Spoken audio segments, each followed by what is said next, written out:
Welcome to the Film Element Podcast. I'm your host, Michael Ant, and welcome back for another episode. Today, I will be reviewing the new release from A24 called The Undertone. Now, this is coming out this Friday, March 13th, worldwide, or not worldwide, at least in North America.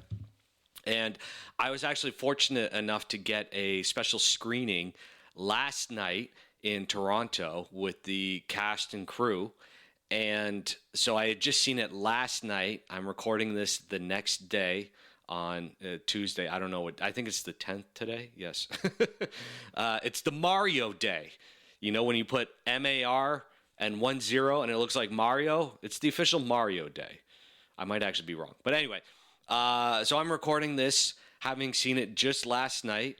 And I'm here to give my fresh perspective on it. Now, one thing I want to talk about, and this is, a current theme in as many podcasts as I try and do, is that, I want to talk about my connections to these films. Like, I probably will talk about just random mainstream stuff that comes out, but I also want to really talk about independent stuff that I have a connection to.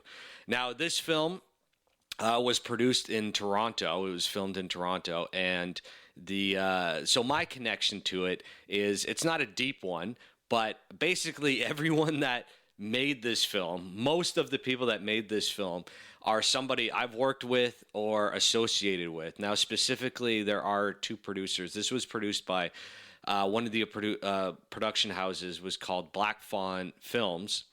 And so for me personally, that Black Fawn was founded by two guys named Cody Callahan and Chad Archibald, who are directors in their own right. So they directed a lot of films with Black Fawn over the last 10, 15 years. And I was fortunate enough to edit the last 4 horror films that came out of Black Fawn. So the first one I did was called I'll Take Your Dead, and that was directed by Chad Archibald. Then the next 2 were directed by Cody, and that was The Oak Room and Vicious Fun. And those were done, I think, in the same year, pretty much back to back. So that was a really great experience. And then COVID hit, and then Chad was able to finally direct his next film called It Feeds. And I think that was filmed in 2023, and then it finally got a release last year in theaters, and it got a worldwide showing. And according to everyone involved, it did very well in theaters. Made its budget back.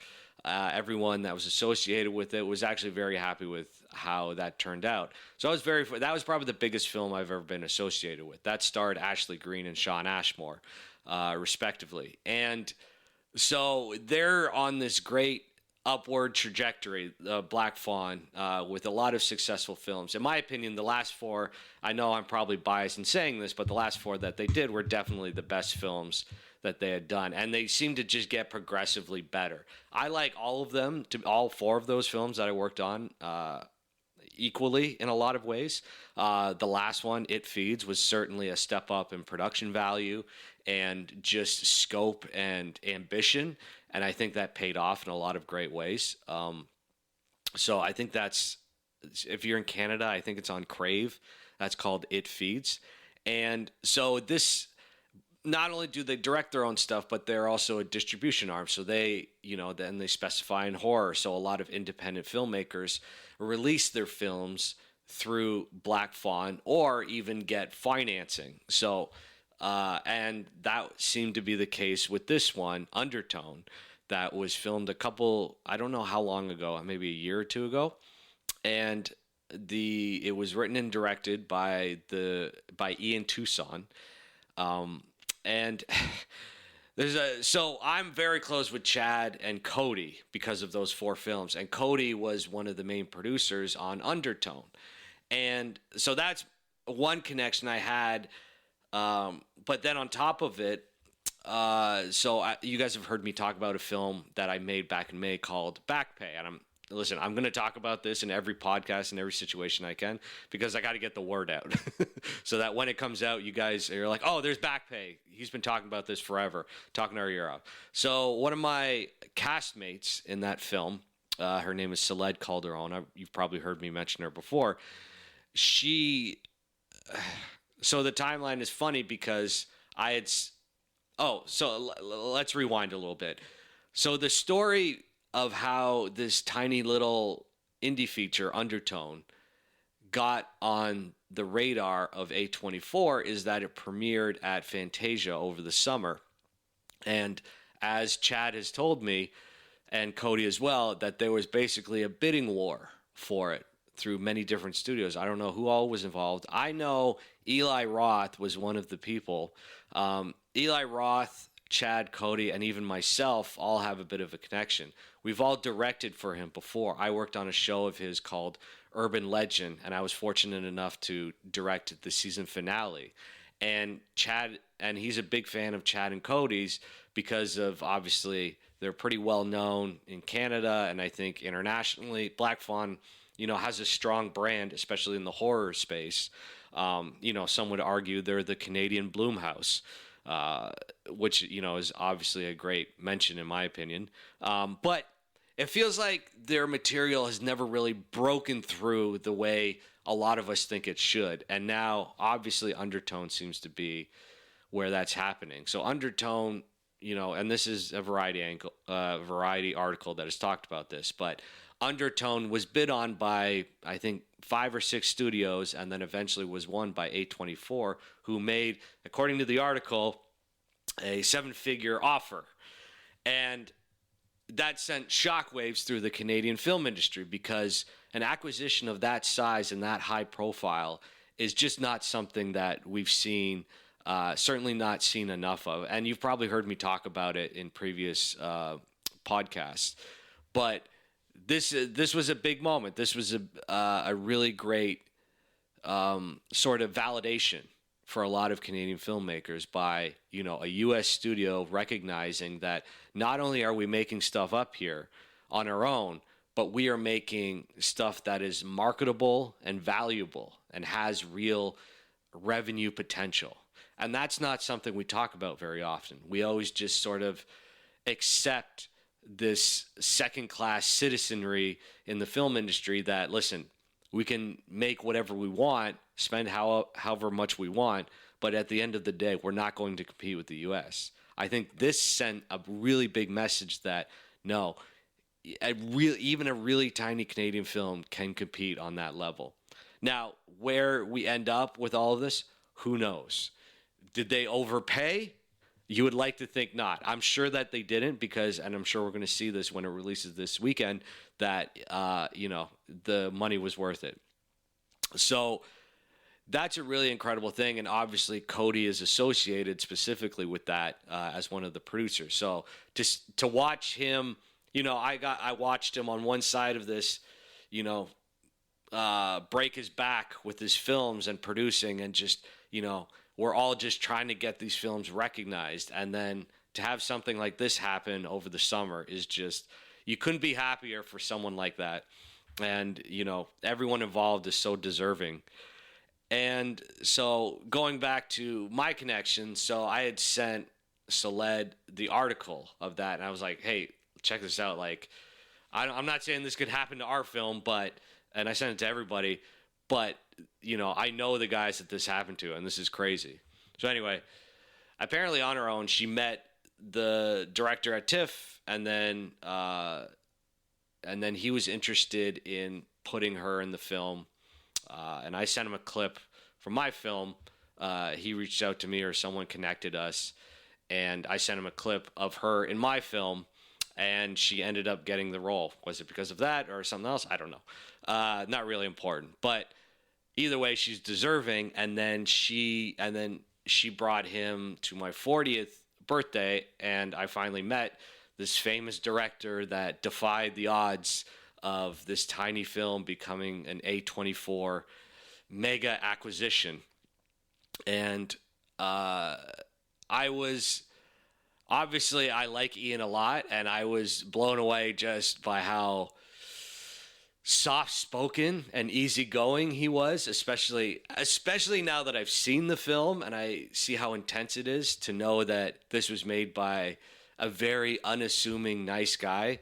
That stuff is actually not unheard of in the film industry, but it's hilarious to see that. So I got to know him, and at my birthday party, and he had a long chat.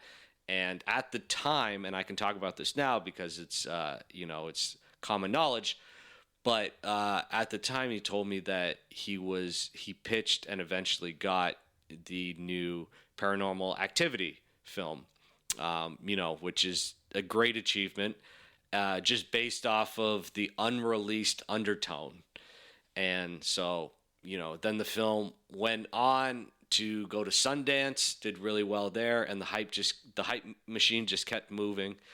So last night I was very, very excited to see the Undertone. Obviously now one of my castmates is in the film, and I know a lot. Like I said, I know a lot of other people that are associated with it, Chad and Cody specifically, and it's just great to see them sort of get to enjoy the fruits of their labor.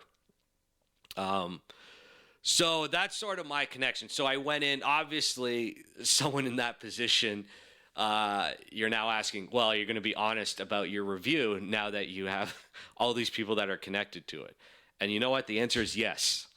I'm not going to pull any punches and pretend it was something that it was not. But fortunately, despite all that, I'm very happy to say that does it live up to the hype? I would say about 85 to 90% it does. The Undertone is probably one of the most uncomfortable 90 minutes I've ever had in a movie theater. And this movie theater was packed, and it was a big movie theater. So they had the premiere at the Scotiabank Theater, and if you're from Toronto, that's the downtown one, Richmond and John. And it's semi-iconic now in Toronto, I guess. I mean, I've been going to that movie theater for 20 years, especially when I used to live downtown in Toronto. I don't anymore. But when I did, that was every date night, every movie night. That's where I was. So this movie theater was packed, and as soon as it started, a lot of excited people in the audience, and you could hear a pin drop. And they said that comment before. Carolyn Morissette, she's the programmer of Fantasia. She introduced the film at the beginning, and she made that comment that at Fantasia, barely anyone was breathing from beginning to end. And last night was basically no different.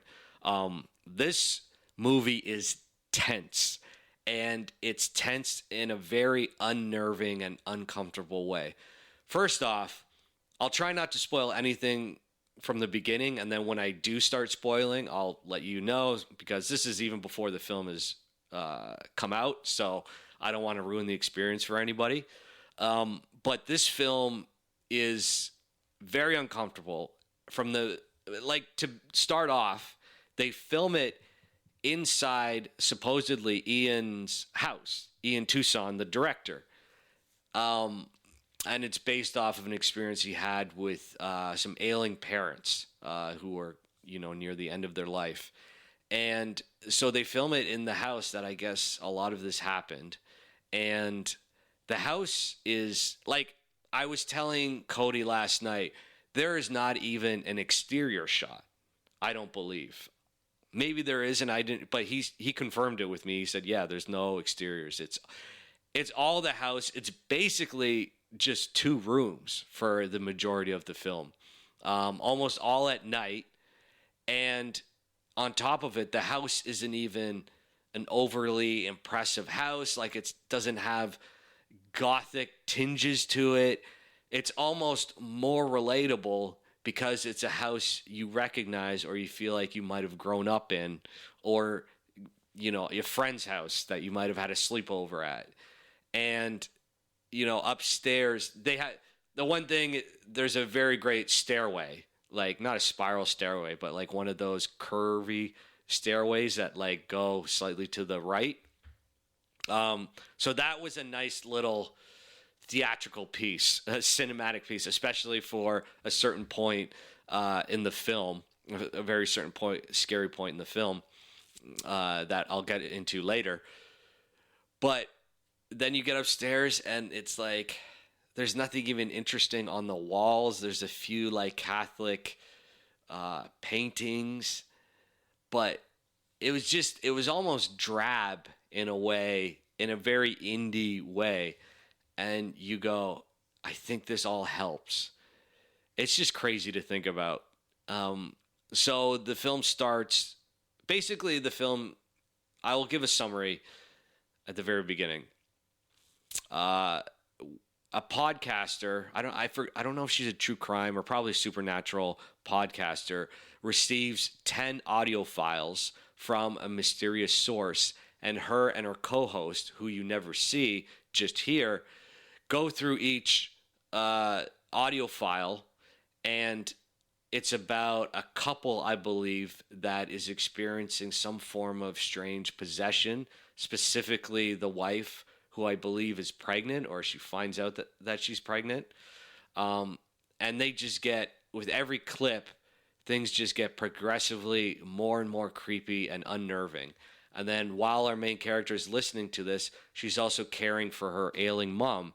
And we hear a nurse at a certain point basically tell her she doesn't have long. It could be hours or a couple of days, but she's basically nearing the end of her life. So this poor young woman, played by Nina Kiri.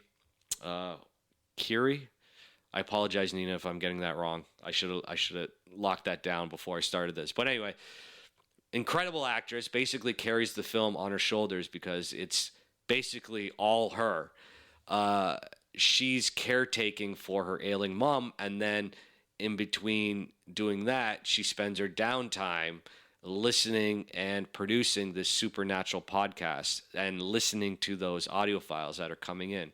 And then as she's listening, her and her co-host are sort of bantering back and forth and deciding, what is this? Is it real? What does it mean? And then dissecting what they're listening to, because as they go deeper, they're hearing weird musical cues from like the 50s, specifically a Baba Black Sheep. And they dissect London Bridge is falling down and Rockabye Baby, which is really troubling because I have a baby myself and I sing some of these songs, definitely Rockabye Baby. And now knowing, if I'm to believe the context that this movie is telling me, why these lullabies exist and what they're really about, I think I'm going to have to refrain from doing that, from singing those from now on. I think I have to exercise those out of this household.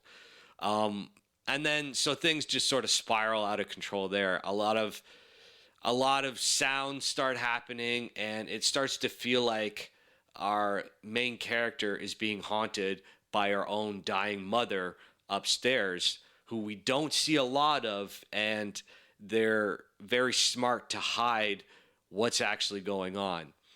And to be honest, that's basically it. There's no subplots, there's no left or right. It is a contained, really intense horror film done on an extremely small scale.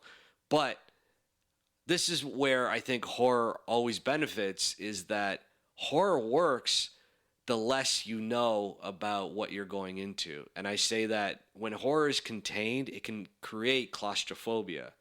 So we don't get the relief of seeing her go outside. We don't get the relief of seeing her elsewhere in the world. We are stuck with her in this living room, dining room, while she produces this podcast and goes back and forth with her co-host. And that feeling of dread never lets up, and just gets worse and worse as the film goes on. I was talking about this with someone last night. Like, I feel like there's two tiers of horror films. And what I tend to enjoy, I'm not a huge horror film aficionado, but as someone who's edited at least half a dozen horror features, I have an appreciation, especially for the one side that is fun. There are horror movies that are fun. They're monster movies or they're slashers. Like, they're trying to let you have an entertaining time at the movies. And I think a lot of us appreciate those type of things, especially those are the ones that Scary Movie always makes fun of. So there's a lot of appreciation for that. But then there's the other side. And I would say this one certainly falls closer into that. And I would say Hereditary is a perfect example where you're not going to have a good time at the movies. You're not going to enjoy yourself, and you're probably only going to want to watch this once, maybe twice, and then that's it. Movies that just have very uncomfortable themes, create really like terrifying images, and just generally do whatever they can to make you wish that you weren't sitting there in your seat. Hereditary, to me, is a perfect example of just a film. I'm like, I don't need to see that again. And I respect what they did in the filmmaking, especially, but it was not an enjoyable watch, especially in the last 20 minutes of that film. I could definitely watch Undertone again, especially because I know so many people involved, and I probably will at some point with somebody. But I like that first viewing and the sound design. I know it's getting a lot of hype, and deservedly so. The sound design of us listening in on these audio clips, and then because we're listening to them through headphones that the main character is wearing. But there are other stuff happening, I think we are meant to believe, inside her house, sound-wise, that the main character may or may not be aware of. And then on top of that, we're also hearing what she's hearing from these audio clips, which just get, like I was saying earlier, progressively scarier and scarier. And it gets to the point you go, I don't know. I don't know why I'm here. This is terrifying. But like I said, as someone who's literally directed horror and edited horror, I know that there is such an audience for horror films, and they have to be the most rabid fan base out of any genre that exists. You're not going to get romantic comedy panels and Comic-Con style conferences, right? Horror lovers are a completely different breed, and they consume everything. They don't leave anything on the table. And the other great thing is that horror seems to be the one genre that is still relatively reliable, at least at the box office. There's so much talk nowadays about what can we actually show in movie theaters that will bring out an audience. And, romantic comedy has certainly taken a hit over the years. Now they don't want to do any original IP basically at all, especially in big tent blockbusters. And I can understand that, because when they do that, the audiences don't show up, even if it's good. There's such a hype machine that you have to build up that you have to wonder if it's even worth it, or especially if it's worth the money. I think of a film like The Creator. That was one of my favorite original sci-fi films that I've seen in years. And people just didn't show up for it the way that you would have wanted. And I thought that film was fantastic. So horror benefits from the fact that, and horror certainly has its remakes and sequels, so it's not impervious to that as well. But it seems to be the one thing that original horror film, and the ROIs that horror films make, like it's the stuff dreams are made of. When you think, like, I don't know what the box office has to be for A24, but if you just think about Undertone of like what they made it for, and then what it got bought for, and then even then those aren't big numbers, so they only have to clear 8 figures, at the box office, and then it's a hit. And there's so many stories of like just these small, $500,000, $1 million films, $2 million. And then it goes on to make $100 million. Like there's a Barbarian. There's a film I know people involved with, In a Violent Nature. That was another really great indie horror film story where it was just going to be a streamer, and then last minute they decided to put it in theaters, and then it made a couple million that they weren't even expecting, right? That they hadn't even planned for, and then they get to just get this extra money. Because horror still is such a collective experience. It's such an enjoyable collective experience. You know, when I saw It Feeds with the crowd last year in Hamilton, I had seen it a million times because I had edited it. And it was like I was watching it for the first time when I saw it with that audience. Watching everyone jump and just clutching themselves because they're so tense and uncomfortable. Like, that's what you do it for. You do it to live in those moments. I tell people, I'm like, it's almost like a live concert. Like, especially if you have like a full movie theater and you just feel the weight and the vibes of everyone going back and forth and just trying to survive these things. That's the great thing about horror films. And last night, Undertone, it was no different. Like, feeling that collective energy of how tense we were all. Like, someone would get up to go to the bathroom and the room was so dark that we're like, who the fuck is this? Like, even if they're in the aisle, it was like, everyone sit down. No one's going anywhere. We don't need anyone getting up and moving around and kicking seats and, you know, knocking over the popcorn. Everyone shut up. Because every little noise, we were all on such edge that every little noise would freak us out. And that's great. That's exactly the type of thing you want. So I'll try and wrap it up as much as I can, but I think it's great. I'm going to go into spoilers really quick because I have to wrap this up pretty soon. But I will put this in the top tier, most terrifying.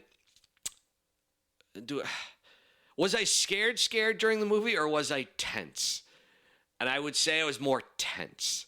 There's certainly images in the film that, like, you know, are going to stay with me. I don't know if anything hit me as, say, like the headless girl in Hereditary or the girl in the nightgown in The Ring. But there are definitely a few moments, you know, especially when I went home and went to bed after the premiere, I was looking at all the shadows in my room a lot more intensely than I used to. But overall, I'm sure that will dissipate over a night or two. But the overall tension that I felt during that whole experience, I don't think, like, I put that up there with Hereditary, which I did not see in theaters, but I will give it credit even when I did see it. I never saw Blair Witch Project in the movie theaters, but I did see it later. It didn't grab me as much the first time, but I feel like watching it recently, it actually got me more, and I'm not sure why.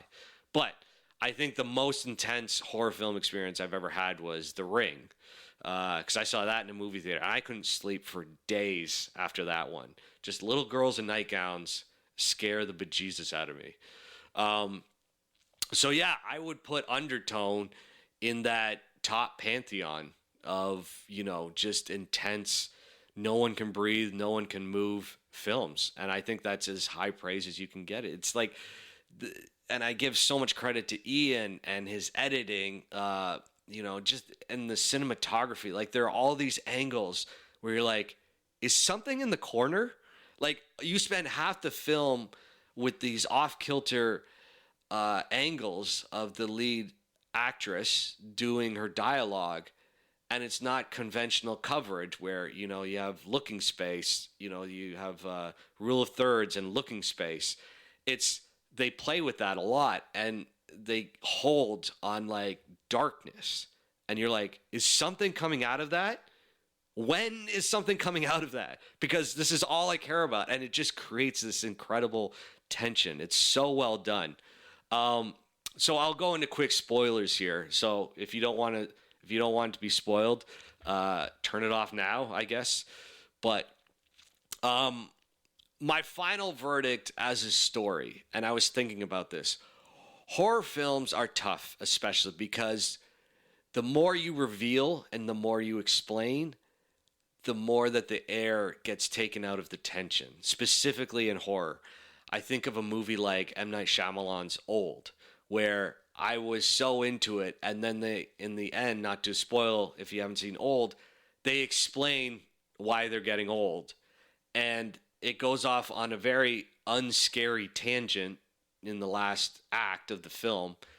And I was like, I would have preferred not to know that, I think. And especially the explanation that they gave, I was like, that's not really that doesn't make the movie better. It actually kind of makes it worse.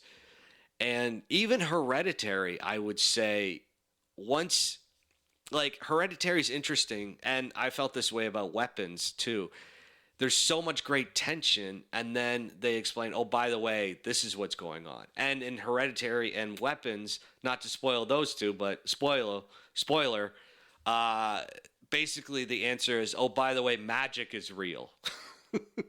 And you go, but I thought this was trying to figure out if this was psychological or supernatural. And they go, oh, no, by the way, it is completely supernatural. In Weapons, a witch really does have voodoo powers and can turn people into zombies. And you're like, okay. I mean, that's not that scary. That's just kind of weird because that can't happen in real life. And then the same with Hereditary. It's like, they actually say, oh, by the way, that demon that we've been talking about, he actually does exist. He is real. And we have headless people praying to him. And you go, but headless people can't move in real life. So this is not scary to me anymore. Religious people that believe in that stuff might be more unnerved by that, and I give them credit. And this is why I give the Undertone credit too. And like I said, spoiler, they don't really explain what's going on. And we are given, and that works for the film and works against it in some ways, because in a lot of ways, like I said, that's great horror, in my opinion. If you want to stay scared by the end, don't explain what happens, or try and give us as little as you can. And the Undertone definitely does that, and just keeps the final 3 minutes is just so utterly terrifying and so much fun to watch. I was such a fan, especially because I know how small the production was. So to watch them go balls to the wall and all out, kudos to them. And that's probably what helped them with the sale. It's such a scary moment, and it's going to be iconic, especially a few moments specifically with it. It almost reminded me of the end of Blair Witch, like it was on that level. And so that was fantastic. But then I think, and like I said, this is a hard thing that every filmmaker has to deal with. Do you explain?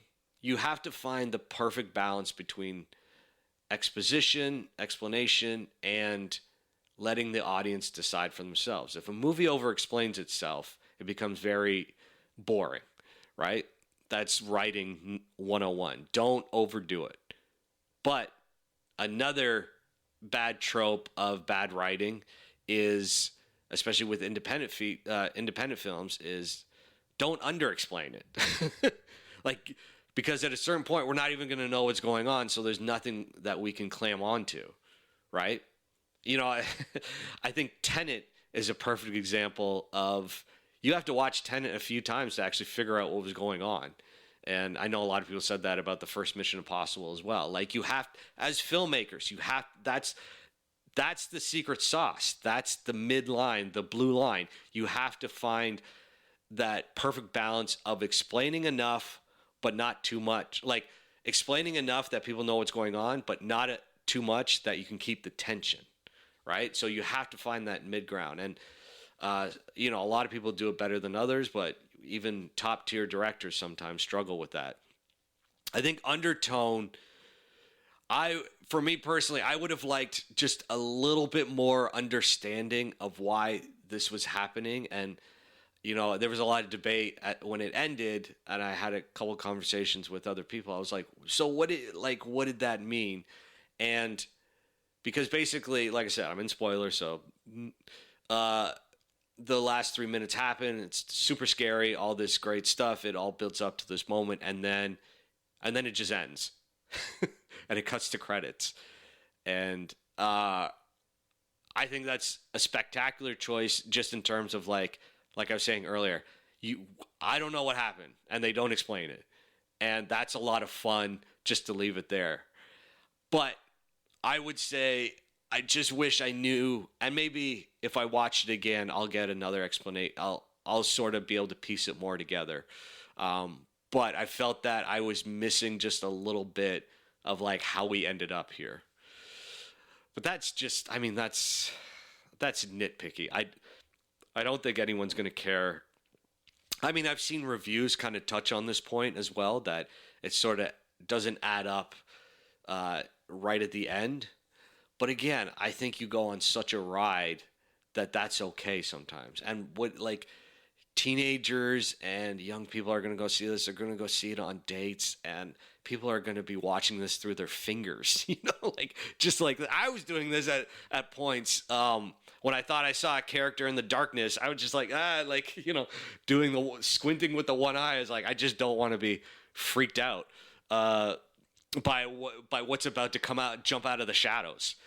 And that's what you want. That's what you want a horror film experience to be. You want people so tense from beginning to end.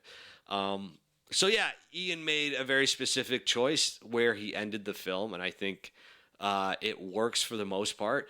I would have liked a little more explanation and just a little more, like, a lot of threads I felt sort of weren't knitted together. But again, maybe we're better off not having that and just living in that unknown. And that's the great thing about horror. Horror films can get away with that. So I give Ian Toussaint a lot of credit, and a lot of credit to the Black Fawn guys for putting this together. I think this was a great film. I hope it's the success that 824 is banking on.